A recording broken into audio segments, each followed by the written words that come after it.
Buried inside a $13 billion, 100,000-ton nuclear warship is a secret civilian supermarket, keeping 4,500 exhausted sailors from total psychological collapse.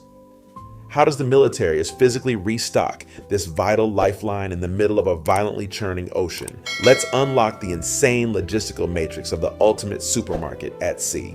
Right at this exact moment, propelled by the unfathomable fury of twin Bechtel A-1B nuclear reactors generating over 600 thermal megawatts of power, the 100,000-ton, $13 billion USS Gerald R.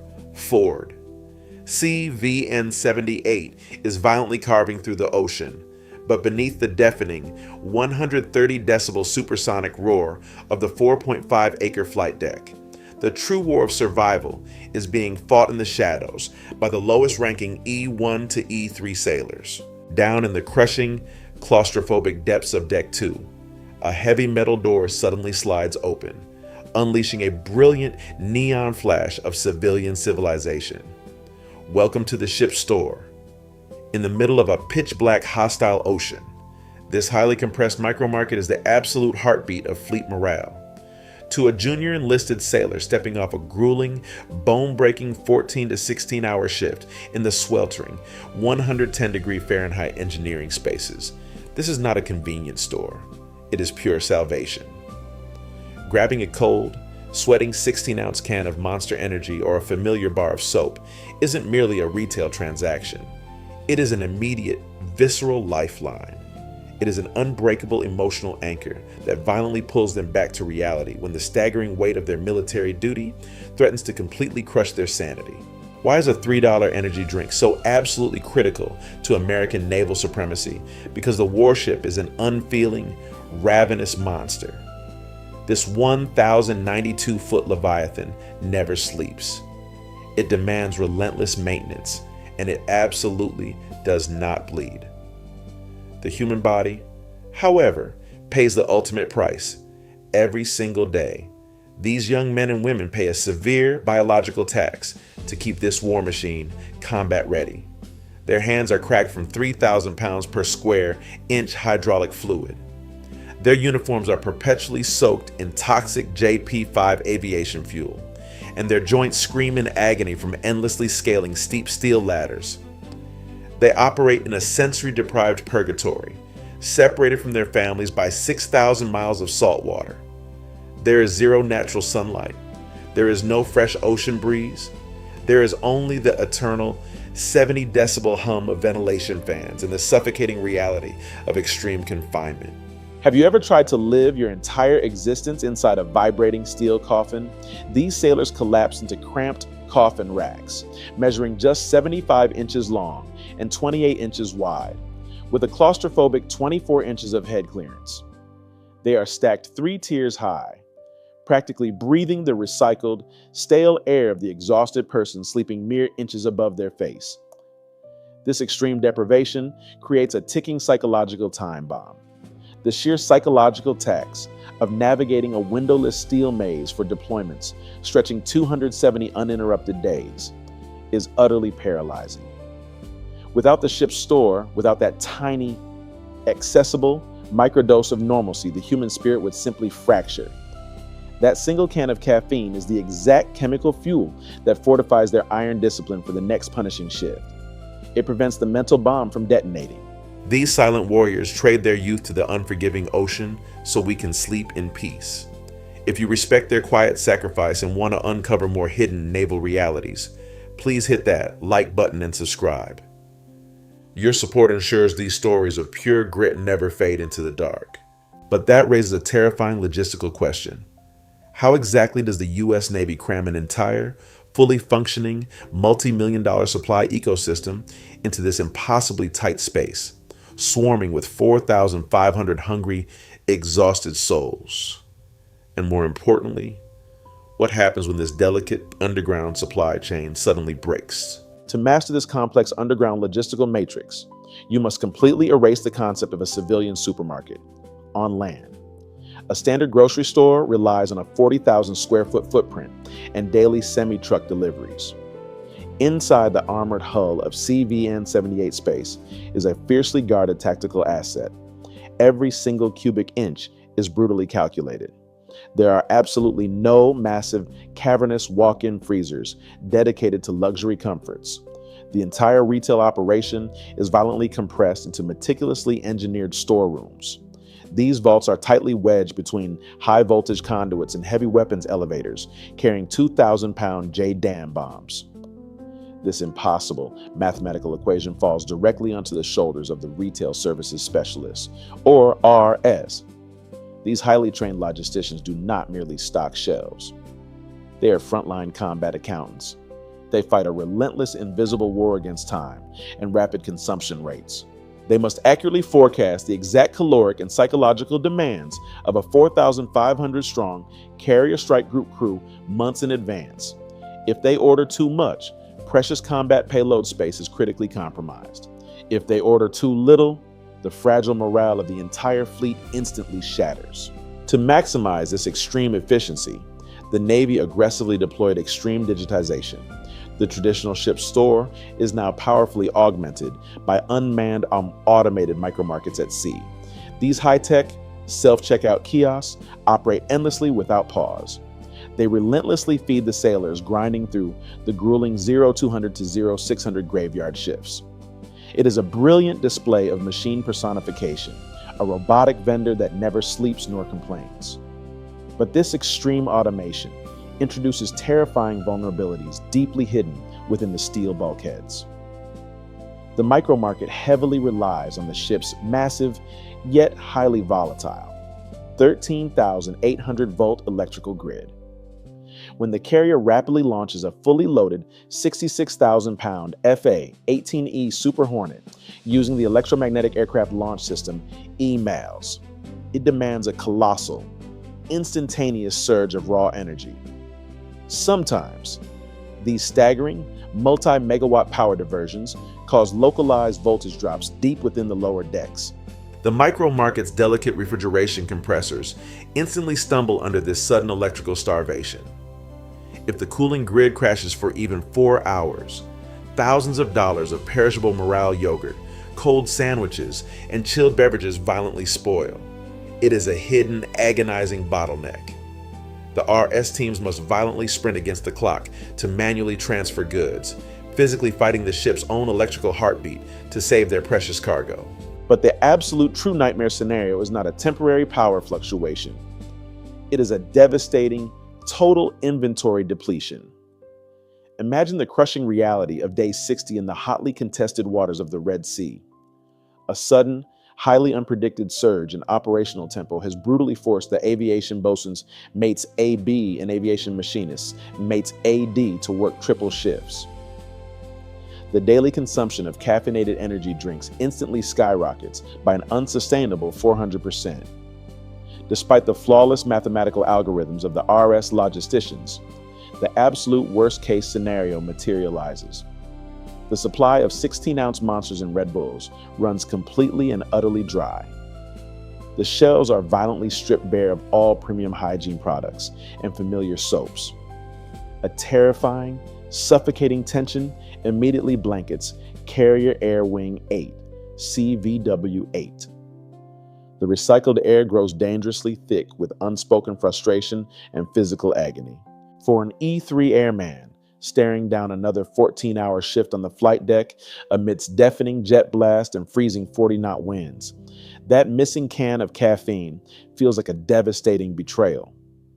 The ultimate psychological safety net is violently ripped away without a single warning. This is the exact moment where the unforgiving reality of naval warfare ruthlessly tests the human soul. Yet, in this dark abyss, the true awe-inspiring power of American naval discipline brilliantly shines. There is no mutiny. There is no panic. There is absolutely no collapse of the critical chain of command. In the agonizing absence of their chemical crutches and civilian comforts, these hardened junior enlisted sailors fall back on pure, unadulterated grit. They quietly and selflessly share their very last hoarded instant coffee packets with completely exhausted shipmates. They selflessly cover for bleeding brothers and sisters whose muscles are actively failing. Their ironclad, unwavering discipline forcefully overrides their screaming biological exhaustion. The human element proves infinitely stronger than the $13 billion steel surrounding them. They bravely hold the line, fighting through the blinding, overwhelming fatigue. If you were trapped in their steel-toed boots, what single survival item would you choose to hoard? Knowing you won't see a port for 3 agonizing months, drop your honest answer in the comments right now. The storerooms are completely empty. Sailor morale is flashing a dangerous code red amidst hostile, violently churning seas. What exact logistical miracle named UNREP will save them from total collapse? Welcome to the absolute most dangerous, highly choreographed ballet on the open ocean. In the sterile language of military doctrine, it is officially classified as underway replenishment, or UNREP.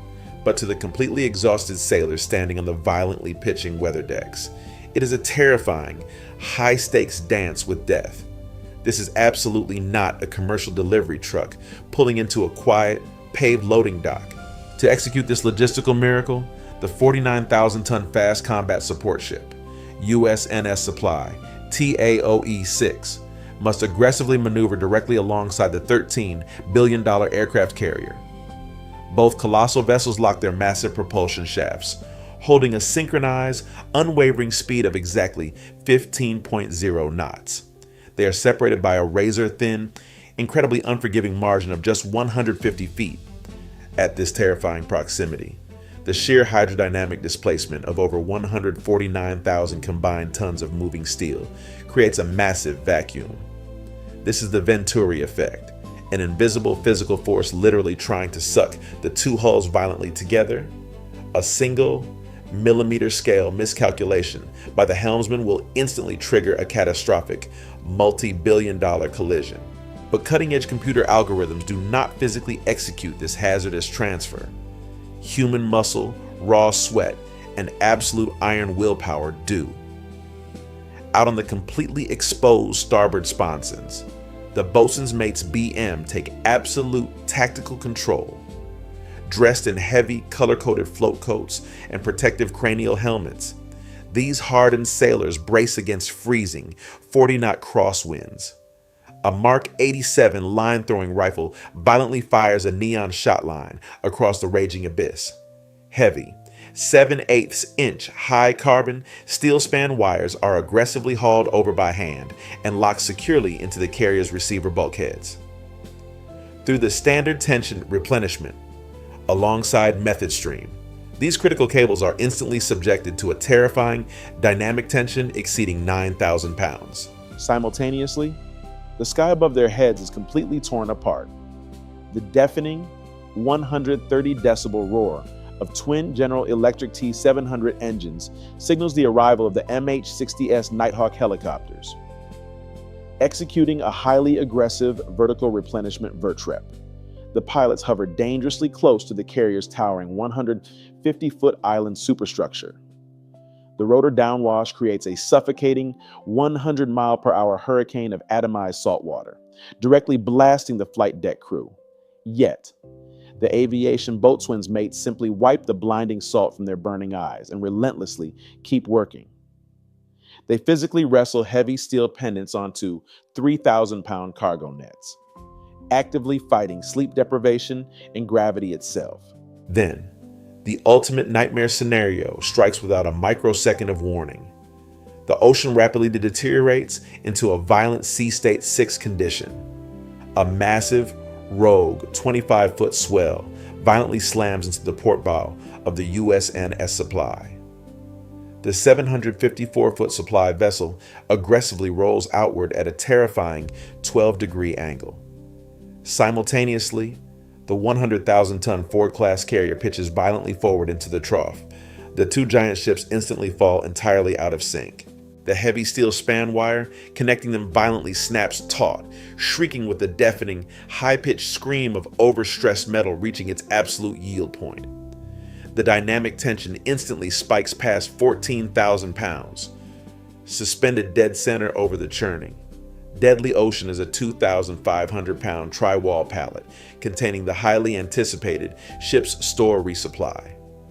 Energy drinks, essential hygiene gear, and desperately needed morale are literally hanging by a fraying thread.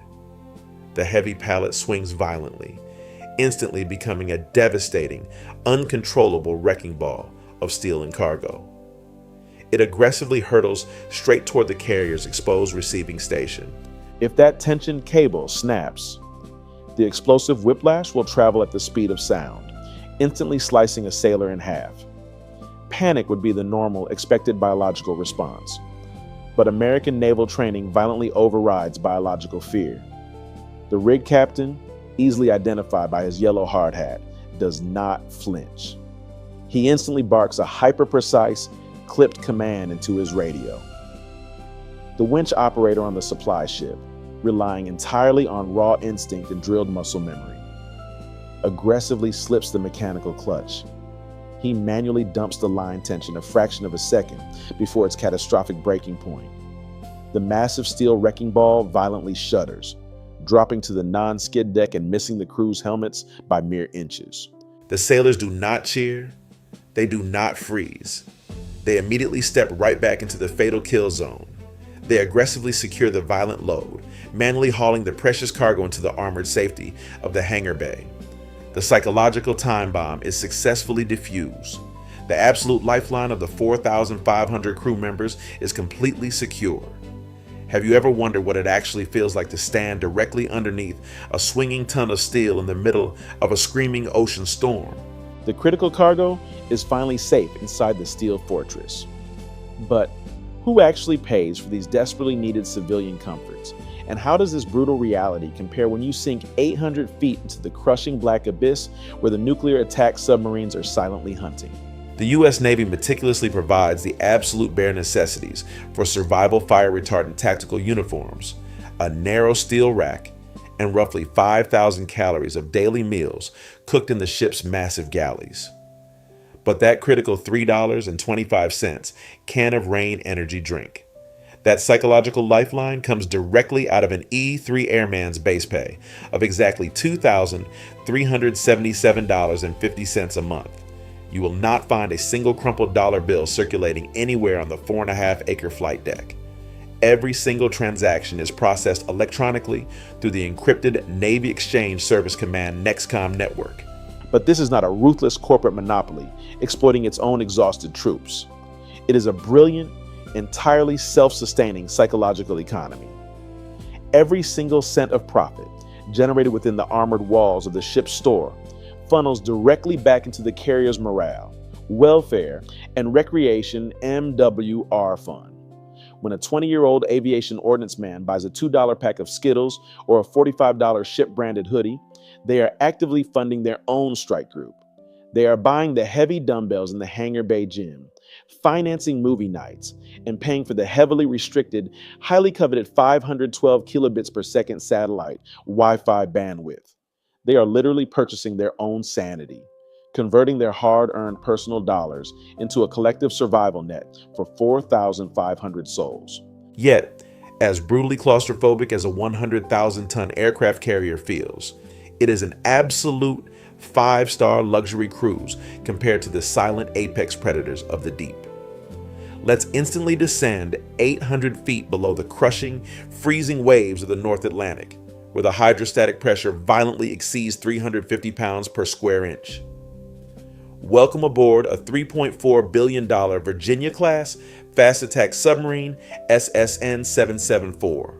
If the towering aircraft carrier is a floating, heavily armored city, this 377-foot submerged steel tube is a high-pressure, sensory-deprived tomb. The carrier spreads its crew across 25 sprawling decks. The Virginia class ruthlessly compresses 135 highly trained submariners into a 7,900-ton displacement cylinder. The internal architecture is entirely dominated by the massive S-9G pressurized water reactor. The lethal Mark 48 advanced capability, AD-cap heavyweight acoustic torpedoes, and vertical launch tubes loaded with 1,000-pound UGM-109 Tomahawk cruise missiles. Human comfort is not a secondary priority. It is a strict mathematical afterthought. Down in this crushing black abyss, there is absolutely no Starbucks. There are 0 automated micro markets to cure a 300 midnight craving.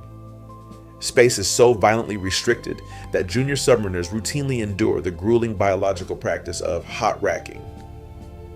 3 grown men must physically share 2 narrow bunks in rotating 8-hour sleep cycles. The thin, fire-retardant foam mattresses never actually cool down. Personal storage is violently limited to a single, tiny 1.5 cubic foot aluminum pan hidden directly beneath their rack. Because there is no mid-ocean UNREP for a deeply submerged attack sub, there is no ship's store resupply to rescue their plunging morale. Before deploying on a highly classified 90-day deterrence patrol operating under strict emission control MCON, these men must meticulously hoard their own civilian survival rations. By day 80 of total, suffocating isolation, the psychological tax reaches a dangerous critical mass.